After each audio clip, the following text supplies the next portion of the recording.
One click and colors start to sing.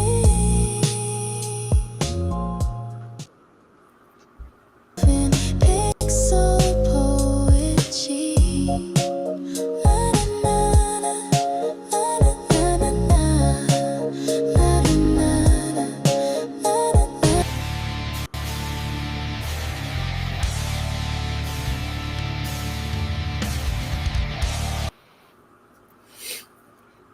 Hello, everyone. Welcome to the Path Forward. How are you this evening? This is Cassandra Williamson coming to you from way up in a holler in eastern Kentucky. Yeah, that's what they're called around here. Those new to the show, that's what we call them, is a holler. I live, let me see. There's a Hatfield McCoy Cemetery. There's a McCoy Cemetery and Hatfield Cemetery that's within like 3 miles of the house. Well, let's go with 4 miles. But they're right nearby. Yeah, where the Hatfield McCoys kind of got pissed at each other right after the Civil War. One of them was a Civil War captain on the Union side. One of them was a Civil War captain on the Confederate side. And then their 2 children, a daughter on one side and a son on the other, decided that they were in love. And I'm talking about familial fighting. That right there did it. There was a child born of that bunch, and that child died early. No one knows exactly why. That I don't know anyway. Let's put it that way. But anyway, so that's where we are. Hatfield McCoy feud country in Pike County, right along the West Virginia border, and just a little bit further, and you end up in Virginia. So we're in the corner. But so we have a lot of things that we could be talking about tonight, and mainly I just want to, the first thing I want to do is talk about this. There was a Christian Post, the Christian Post, produced a story today about how to protect your kids from woke ideologies in school. Okay, so let me find that particular article. Again, I wrote a response to it, and it's over on the blog site. You can go check it out. Go to that website and click on the menu and then find the blog and go there. Let's see. Let me go to the Christian Post. I should have this already pulled up, but I didn't even think about it. Christian Post, and then, I should have. Honestly, should have. The Christian Post. Here we go. So I want to show you something about this. Accept the cookies, and we're going to go down here. 3 things we can do to protect our kids. I'm going to share the screen so that you can see what I am talking about. Here we go. Let me go over. And I wrote a response to this because we do so. We have to start making our voice thing. You cannot let these little things go. They're trying to control the narrative, ahead of the narrative. Right now, we're so far behind. I don't know what you can actually do. So I'm looking at 3 things. This is from the Christian Post, and the person who wrote it is Suzanne Baude. She's an op-ed contributor for the Christian Post. So the Christian Post was published today. And so I just want to go down here and find them. And this person who's writing about this is frequent questions Dr. Jeff Myers gets is how to prepare my children for the radical ideologies they'll be bombarded with at school. I have to tell you, that's really just annoying because we aren't ideologies. We are real. We're not some thought experiment. Nope, this is not something I thought I was searching for the word for thought experiment in German. I used to know that. I know I've got it in there somewhere. But anyway, so this is where we are. Let me go down through here. Help your children take every thought captive. And they actually go into talking about what they mean. They don't realize that if you're not operating from a Christian worldview, you're operating from this right here. This is where I'm at. This is what they say in the very first thing. They don't realize that if you're not operating from a Christian worldview, you are operating from some other worldview that either ignores the existence of God or discounts the existence of God. I'm sorry, but there are many shades of gray.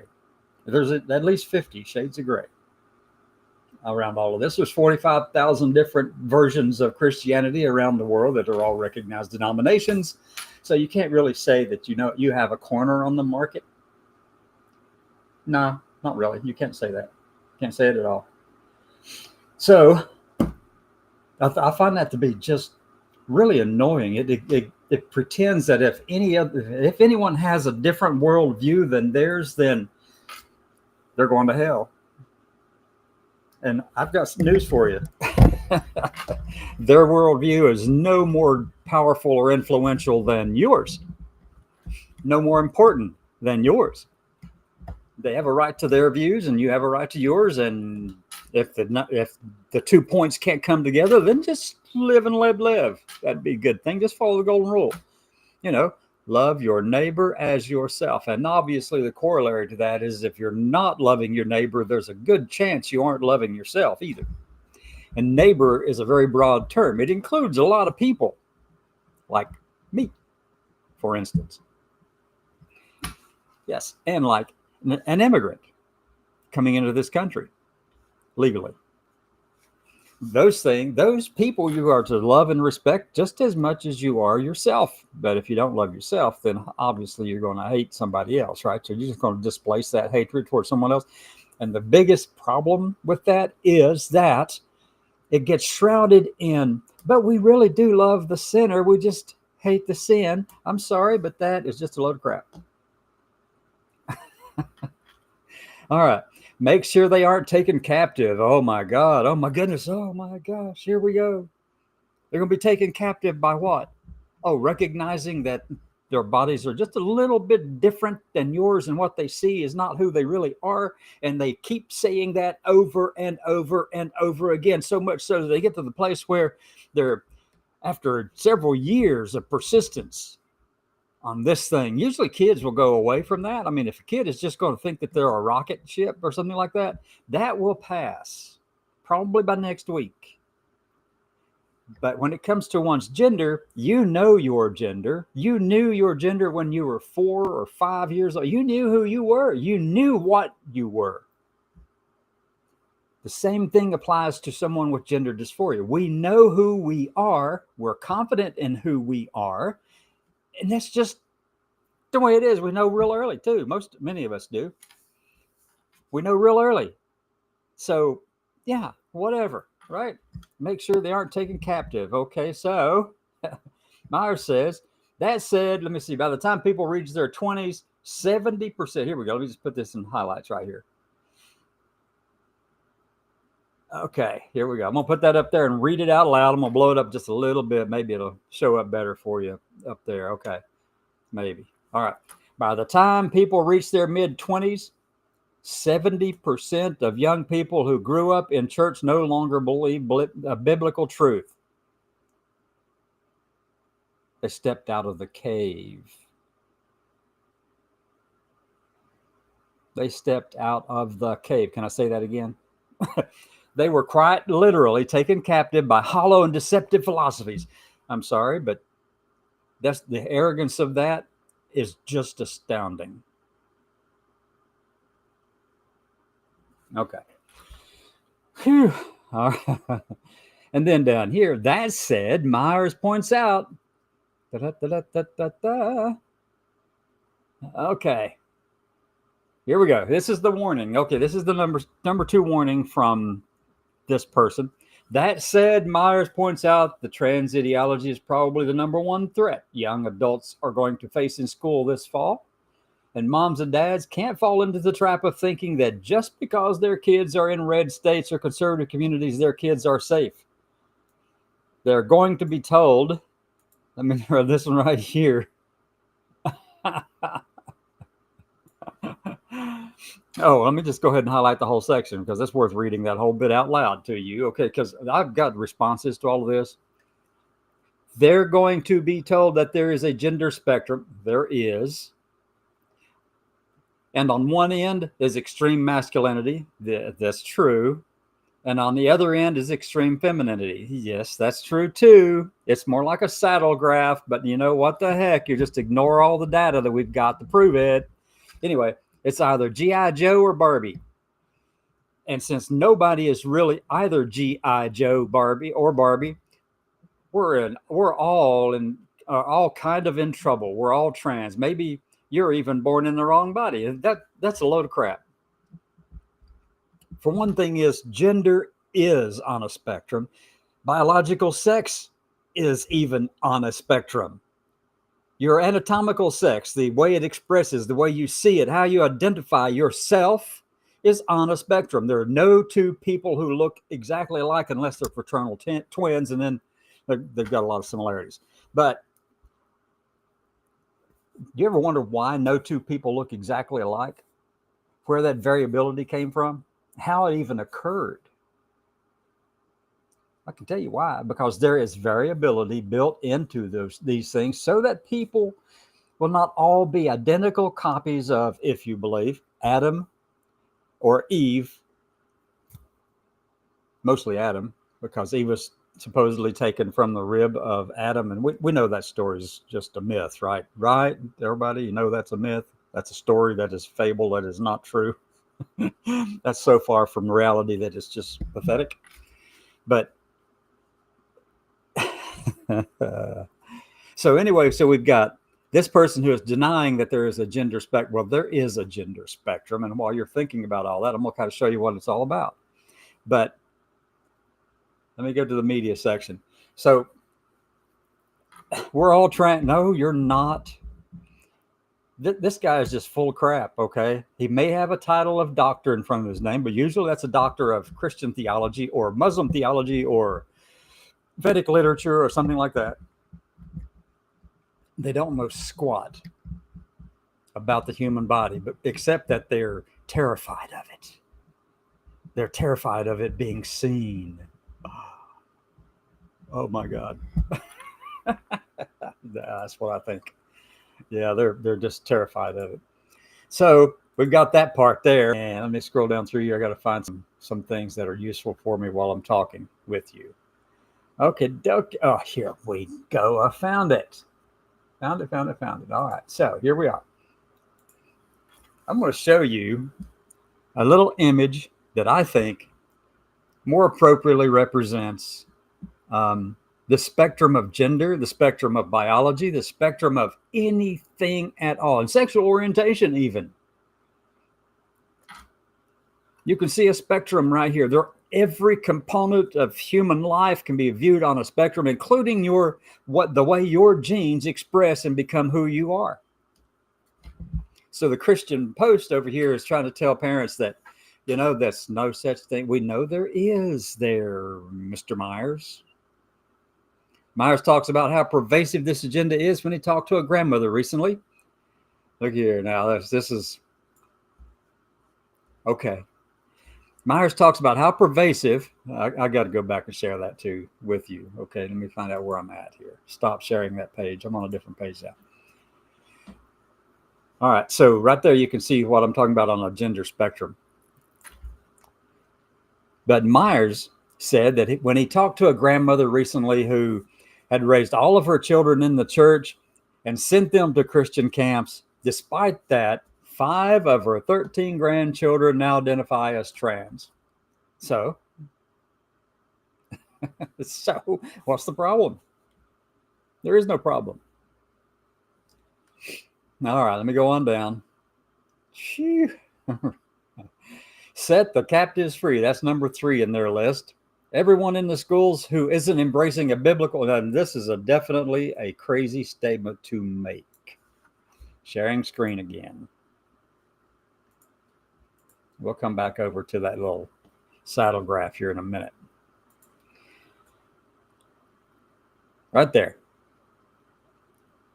Everyone in the schools who isn't embracing a biblical worldview is operating on a false ideology, Myers reiterates. We need to learn how to talk to them and help them come to the knowledge of the truth, as the Apostle Paul told his disciple Timothy. Well, I've got news for you there, Myers. Your biblical worldview is not right. It's wrong. It's not even right or left. It's just wrong. You don't get to impose your view on the entire planet simply because you think you have a right to do so. Just as anyone else, any other religious belief should not have that same ability to impose their views on us or anyone else for that matter. It's live and let live for everything around us, okay? Oh, okay, so I'm going to get off of that topic. Stop screen sharing. So let's go back over here to this little saddle graph real quick. Everything in human life can be represented in this particular graph right there. Why is it higher on one side? Because in utero, before any kind of sex differentiation occurs, the mold isn't quite female, but it's a lot more female than male. They're there, but you really can't say that it's female, but it's certainly not male either. But it's more of the female side of things than the male side of things. You know what I'm saying? It's kind of not a line that demarcates the thing and says this is that and that is that. That's the way it goes. Okay. So anyway, everything is on that spectrum. So let's go over here and talk about one other thing I wanted to talk about.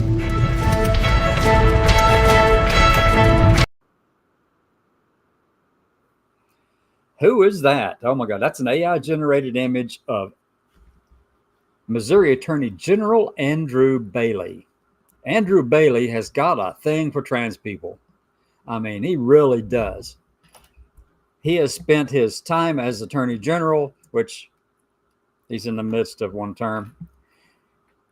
And he resigned too, by the way. He spent it just going after anything that has to do with gender or DEI or everything. I mean, he has made a point of going after companies like Target, Bud Light, you name it, he goes after them. If they had anything to do with trans people or displaying anything that acknowledged these people existed, he was going after them, suing them. He has now been appointed to the FBI by Trump and AG Pam Bondi. Wow, doesn't that just get you warm and goosey bumps, okay? Yeah, really, exactly. No.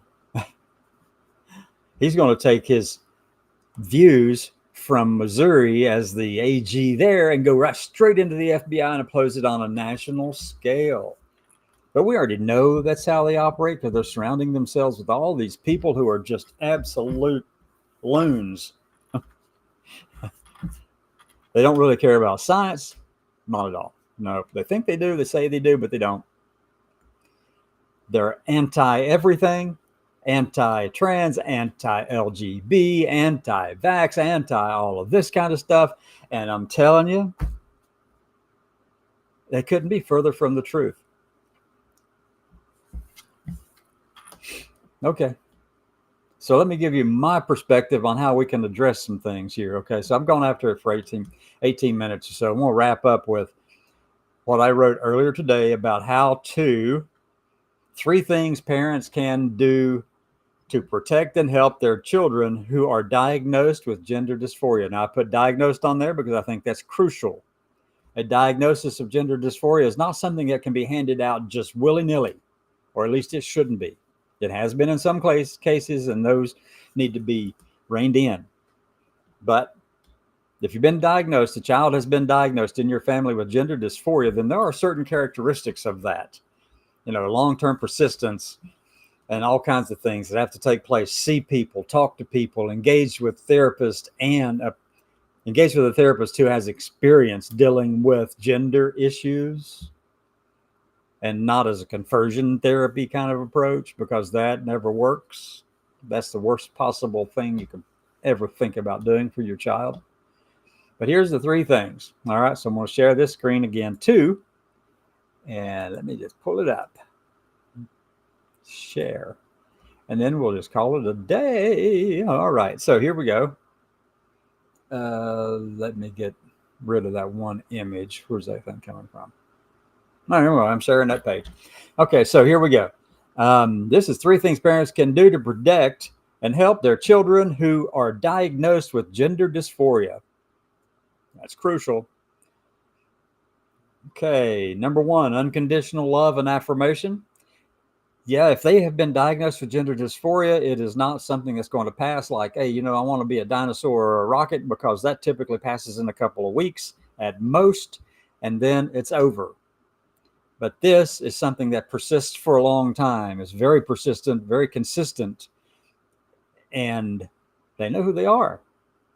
It may change later on, but that's fine. At least give them the room to do that. Unconditional love and affirmation. That's what you do. Listen actively. Use their chosen name and pronouns. Offer unwavering support. Back up and support your kids. Don't let other people bully them in schools or elsewhere. Protect your kids.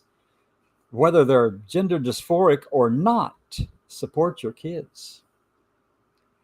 Educate yourself and seek professional guidance. Yeah, understand this stuff. Don't just go rattling off a bunch of quotes from the Quran about how bad this stuff is. Don't go quoting something from the Vedic literature about how bad it is to be a trans person. Or don't use the Quran as your basis for attacking people and dropping them off buildings onto their heads. Or some parts of Islam, by the way, actually venerate and revere their trans people in their communities. There are recognized and accepted trans people in Pakistan, of all places. But no, I'm not going there. No, I can't go there. I'm not going there. Oh my gosh.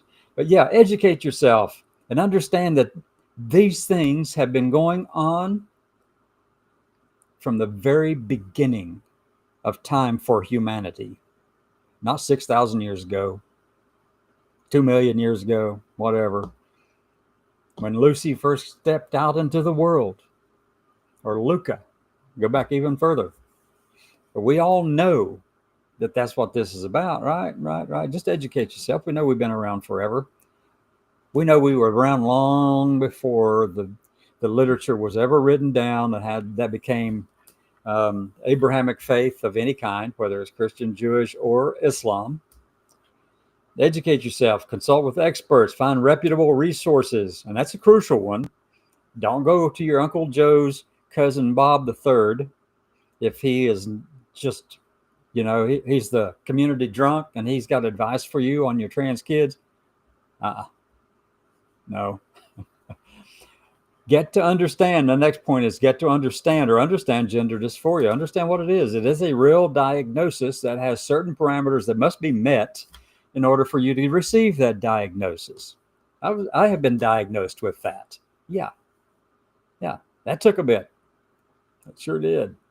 Took a bit of time. It took me a long time. Create a safe and supportive environment. Absolutely. Protect your kids. Over in the Christian Post article on the 3 things to protect your kids from the woke ideologies in their schools, they talk about, the author talks about bullies. Says, don't teach your kids to just back down from a bully and to walk away. And that's a valid point, but they didn't clearly delineate that. They basically said, let your kids be the ones who are going around and being the bully of trans kids. That's what they didn't shy away from. No. Okay. So anyway, I've talked for long enough here. I think I have. So we're just going to leave it at that. Create a safe space. Advocate for your child at school. Connect with other families. Connect with those parents, whatever. Make sure you are connecting with people experiencing similar things as you. Let me get rid of old Andrew Bailey on there and jump into something else. And this is it. I'll see you at noon, around noon-ish, 1